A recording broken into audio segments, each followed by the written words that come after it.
Bismillahirrahmanirrahim. Assalamualaikum warahmatullahi wabarakatuh. Alhamdulillahirabbil alamin.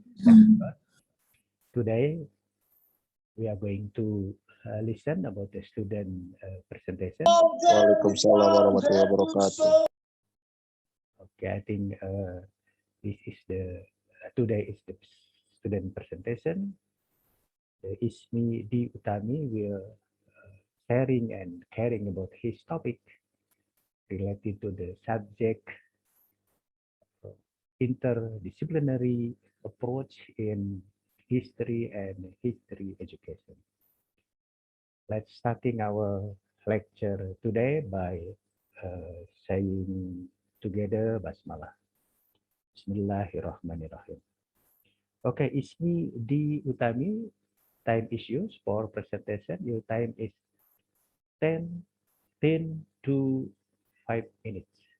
Starting from place.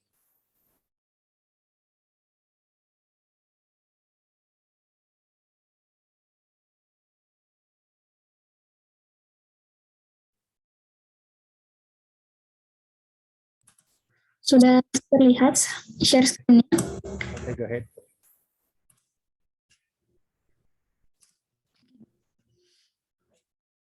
Bismillahirrahmanirrahim. Assalamualaikum warahmatullahi wabarakatuh. Terima kasih Bapak atas kesempatannya. Hari ini saya akan mempresentasikan judul yang saya pilih, yaitu Gerakan Mahasiswa tahun 1974 ditinjau dari tinjauan teori konflik. Untuk mengkaji judul ini, saya menggunakan pendekatan dari sosiologi, dan tahapan metode penelitian yang dilakukannya adalah heuristik, kritik sumber, interpretasi, dan historiografi. Dan juga untuk teori sosiologi yang digunakan, saya menggunakan teori konflik dari Ralph Dahrendorf. Nah, latar dari peristiwa gerakan mahasiswa tahun 1974 ini adalah adanya ketimpangan sosial dan ekonomi yang terjadi di masyarakat. Ketika itu, pemerintah Orde Baru memiliki kebijakan untuk menerapkan investasi modal asing di Indonesia. Salah satu negara yang menjadi investornya adalah Jepang. Dana dari investasi asing tersebut pada mulanya ditujukan untuk dapat memperbaiki perekonomian Indonesia. Juga untuk dapat memperbaiki perekonomian masyarakat, untuk mengembangkan pabrik-pabrik di masyarakat, dan nanti ditujukan untuk sebagai permodalan bagi ekspor di Indonesia untuk ke luar negeri. Namun seiring berjalannya waktu, dana dari investasi asing tersebut justru kebanyakan diserap oleh pemerintah, digunakan untuk pembangunan yang dilakukan oleh pemerintah Orde Baru ketika itu. Sedangkan masyarakat sendiri kurang merasakan manfaat dari adanya investor asing, terutama pengusaha-pengusaha lokal. Tidak merasakan sama sekali dampak dari adanya investor asing itu kepada permodalan mereka. Nah, selain itu juga, hal yang memicu dari adanya gerakan mahasiswa tahun 1974 ini adalah dengan adanya sidang MPR yang dilaksanakan pada tahun 1973, di mana Jenderal Soeharto kembali diangkat menjadi Presiden Republik Indonesia. Ketika itu, para mahasiswa merasa bahwa ada aspirasi yang harus disampaikan dari masyarakat kepada pemerintah Orde Baru. Karena mahasiswa merupakan agent of change, maka mahasiswa berperan dalam menyampaikan aspirasi masyarakat ke pemerintahan Orde Baru. Kemudian dari adanya aspirasi-aspirasi mahasiswa yang berasal dari Bandung, Jakarta, Yogyakarta, bahkan mahasiswa dari luar Pulau Jawa di daerah-daerah Indonesia yang lain, para mahasiswa ini berencana untuk melakukan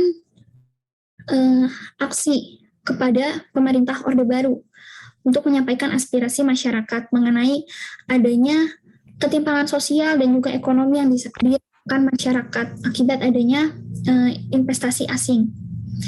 Nah, kemudian muncullah gerakan-gerakan mahasiswa di berbagai daerah hingga pada puncaknya itu di tahun 1974, tepatnya di bulan Januari tanggal 14, itu para mahasiswa bergerak untuk menghadang Perdana Menteri Jepang, yaitu Tanaka, di lapangan terbang Halim Perdana Kusuma.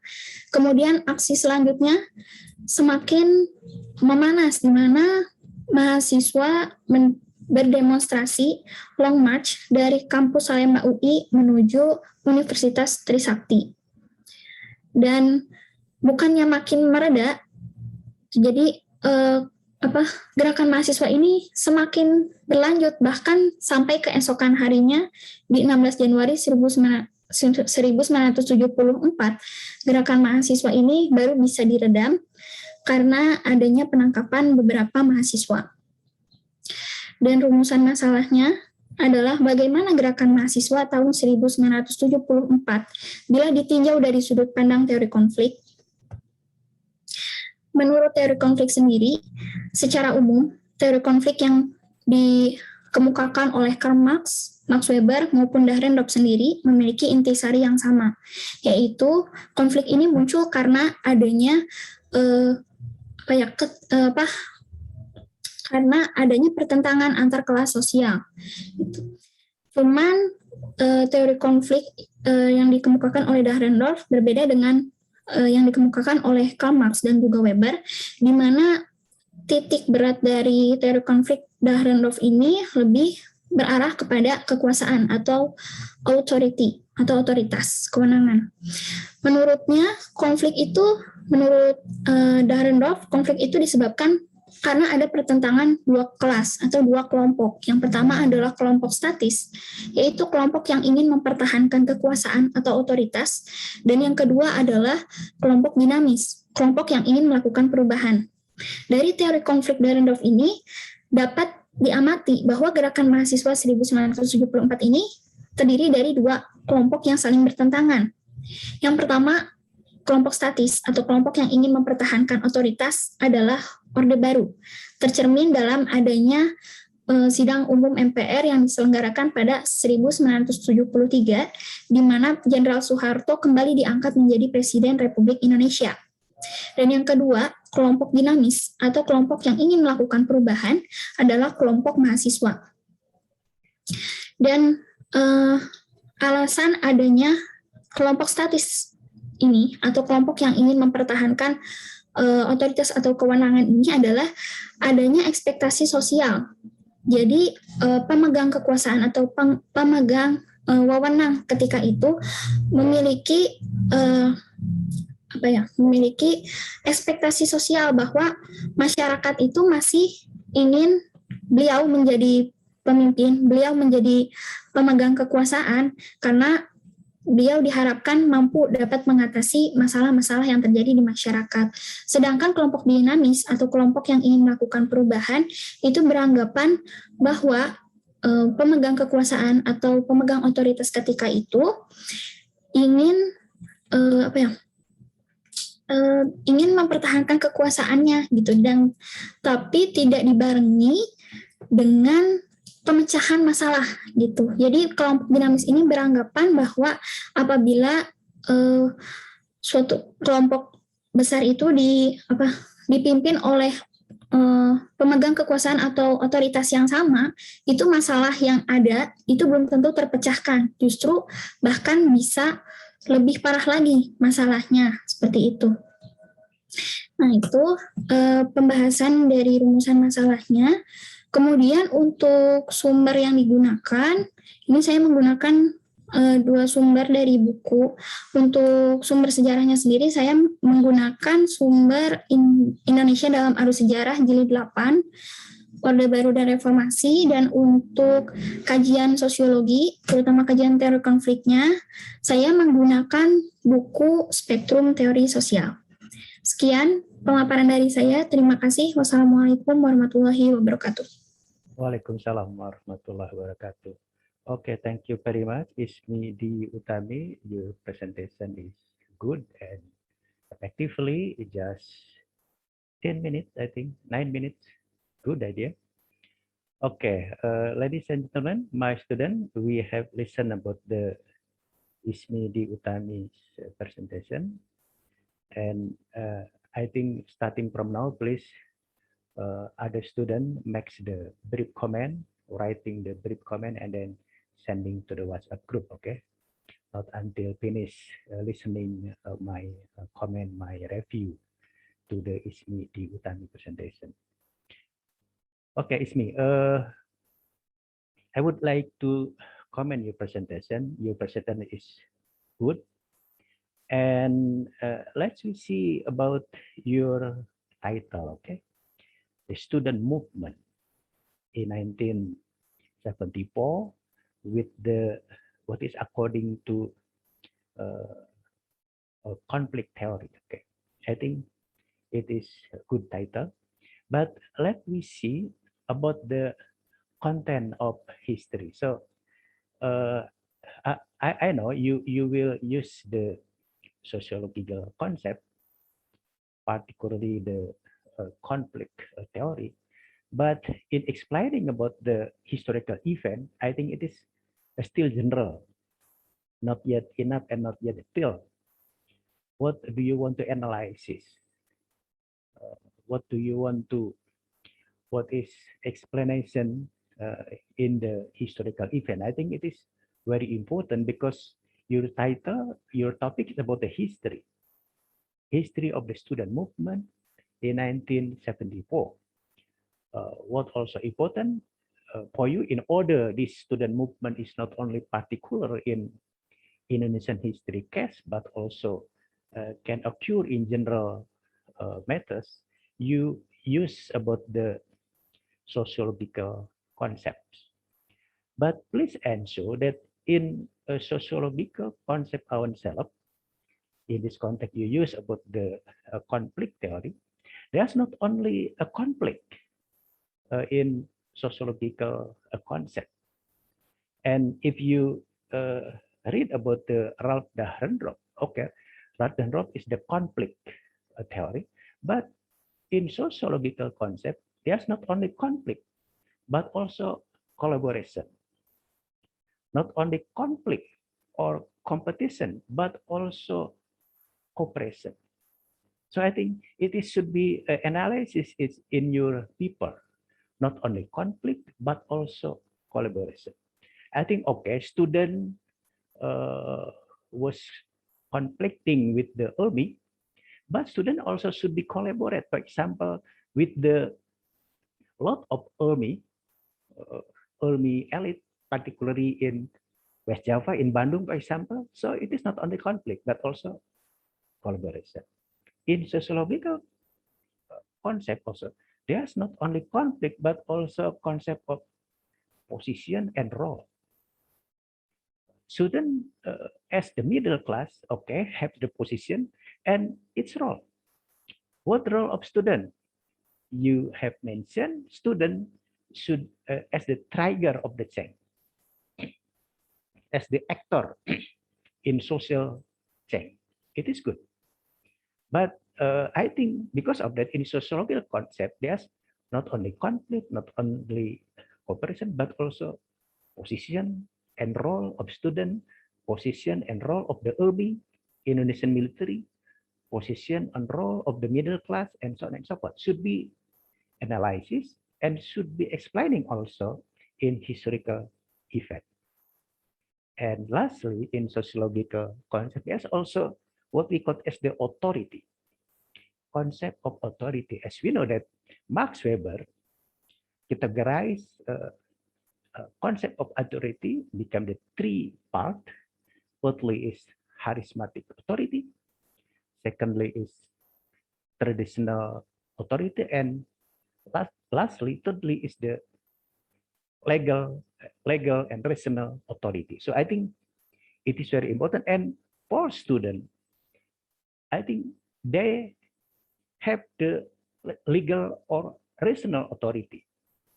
As the student in the higher educational institution, student has the legal and rational authority. In this case, is the expert in many fields. For example, such as Ismi, you are expert in history, right? Hariman Siregar, expert in what is doctor in heart. Okay, maybe other student expert in economy, in law, and so on and so forth. So legal and rational authority, it is the characteristic of the middle class, particularly student, as the what is agent of change. Okay, so because of that, this concept also should be seen in your explanation in your people. Okay, okay. We see one by one about your presentation. You just explaining that they are not satisfied by the people in the grassroots level with the development program of the new order. You just explain in general, also not satisfied about the student, particularly in the sidang MPRS, in plenary session of the parliament. But what kind of dissatisfied of student? You didn't explaining about dissatisfied of a student. Okay. There's also, you said about the investment, foreign investment, particularly from Japan, but you not mention about that in foreign investment. There's not only Japan, but also the USA and the Europe countries. So in this context, maybe there's the competition, there's the rivalry, there's the conflict of interest between the investor from Japan and investors from USA or from Europe countries. It should be analysis. It is very important in what is become the trigger for the student movement. And then you also didn't mention about, I think it is very important, there's the student movement in Thailand, in which protested also about the coming of Prime Minister Tanaka to Thailand, to Bangkok. There's a demonstration in Bangkok, in Thailand, and this event, this student movement event in Bangkok affected the Indonesian student movement also in Jakarta. So the pattern of student demonstration between in Bangkok, in Thailand, and in Jakarta is similar. In Bangkok, because there's the student demonstration, the Prime Minister of Thailand stepped down because a student demonstration in Thailand supported also by military elite. Unfortunately, in Jakarta, in Indonesia, student demonstration not succeed like in Thailand because not fully supported by military elite in Indonesia. Should be analysis, okay? Because it's your title is student movement in 1974. Ismi also didn't analyze about the rivalry, the competition, the conflict, for example, between the military elite in Java, for example, between the Siliwangi military in West Java, Diponegoro military in Central Java, and Brawijaya military in East Java. There's the military elite. For example, one of the elite figure from Siliwangi who criticized to the government, the new order government, is Lieutenant General H.R. Darsono, Hartono, Rekso, Darsono. It is the critical figure. Criticize about the position and role of the Diponegoro military elite. For example, Lieutenant General Ali Murtopo, Sujono Humardani, Brigjen Suryo, and so on and so forth. Including also military elite from Brawijaya, they are the General Sumitro, right, as Pangkop Kamtip. Should be analysis rivalry, competition between the military elite in Java, particularly between the military elite Siliwangi in West Java, Diponegoro in Central Java, and Brawijaya in East Java. Okay. Lastly, I think the student demonstration should be compared between what really happened in 1966 demonstration, in which there's the student demonstration in peace, and the student demonstration in 1974. There's not peace, but there's the chaos movement. Because of that,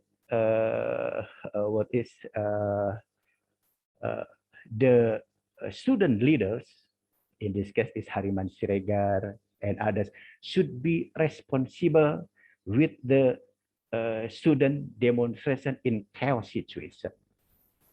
Different with the student demonstration in 1966, in which there's the peace movement, not chaos situation, but in 1974, there's the chaos situation. Because of that, government label this student demonstration as the malari. Malapetaka 15 January. What is malapetaka in English? I think malapetaka is not peace, okay? Chaos situation, chaos demonstration. So the student leader should be responsible. And the result of the student movement in 1974 is, I think, should be explained by Ismi D. Utami. Firstly, student leaders captured by the government should be responsible about the chaos demonstration. Secondly, the personal assistant of President Suharto Awan Salam, such as Ali Murtopo, Sujono Humadadi, and so on, criticized by students, I think should be also stepped down. Okay, and finally, General Sumitro also Pak Kantib should be retired, should be stepped down also from his post as the head of Kantib. So I think it is the ending of the Malari 1974 event. So of course, the real winner is President Suharto Awan Salam, because he's still in his post as the president, right? Meanwhile, his competitor, such as the student leaders, the elite, military elite of the Siliwangi, military elite of the Brawijaya, and so on, should be stepped down from his position. As you know, HR Darsono Awan Salam, after now become the leaders of Siliwangi military, he become the ambassador, duta besar, right? Ambassador in Vietnam, in Cambodia, and also become the Secretary General of ASEAN in Jakarta. General Sumitro retired from the Pangkop Kamtib, and meanwhile, Harmoko, Sujono Humardani, stepped down from his position, but still assisting the President Suharto. Meanwhile, student leaders such as Hariman Siregar, jailed by the government. There's also many student leaders, not only captured, but also sending to abroad for studying, such as Sahrir, studying in America, in USA, and others. It is one of the method how the government of New Order handles the student movement organized by student leaders. Okay, so it should be analysis. Okay, the critical event like that, because firstly, you people is about the history. Okay, historical event related to the student movement. Because of that, many critical event in history should be explained. Secondly, of course, good idea. You using the sociological concept related to this student movement. Okay, your reference also okay. You using the Abe Lapian and Taufik Abdullah book, but Abe Lapian and Taufik Abdullah as editor, okay, not author. Editor of the IDAS, Indonesia dalam Arus Sejarah, Indonesia in historical mainstream, and you also use about the what is Haryanto's book, okay? But I think it is not yet enough. You mentioned that you use the Ralph Dahrendorf books, but you didn't you didn't list the Ralph Dahrendorf book in your reference. Please you use about the Ralph Dahrendorf book translated in the bahasa Indonesia, okay? About the Ralph Dahrendorf book should be used in your reference, including also I recommend you please you read and use about the Rick Clapp book, Modern Indonesian History. You should be read and use my book, History of New Order in News and Views. Okay, I think just Anwar Firdaus has had my book. It's me should read and and buying my book, right? Yeah, also it is important for you to read the biographical books. Maybe biography of President Suharto, biography of Jenderal Sumitro, biography of Ali Murtopo, biography of Hariman Siregar as the student leaders also wrote a book related to his biography. Okay, so I think it is very important in order is me understanding what really happened about the student movement in 1974. Okay, it's me. That's my comment, my review. We have lecture in 26 minutes. Okay, any comment or any what is reply for my review, my comment in your presentation and your paper? It's me. Do you understand what I review about your presentation, about your what is pointers or your paper title? Yes, I understand. Okay, I mean, I think thank you if you understand. So let's be ending our what is lecture today. I think for other students, please you make the brief comment in the WhatsApp group, right? Because I think what I have review about the Ismi di Utami presentation is enough. Let's we switch our lecture today from Zoom meeting to the WhatsApp group, and let's ending our lecture today by saying together Hamdalah. Alhamdulillahirabbil alamin. Thank you very much, Ismi. Thank you very much also other students. We will meet again inshallah in the next week with a different student presentation. Thank you very much. See you in next week. Assalamualaikum warahmatullahi wabarakatuh. Waalaikumsalam warahmatullahi wabarakatuh. Warahmatullahi wabarakatuh. Okay, you can leave from this Zoom meeting.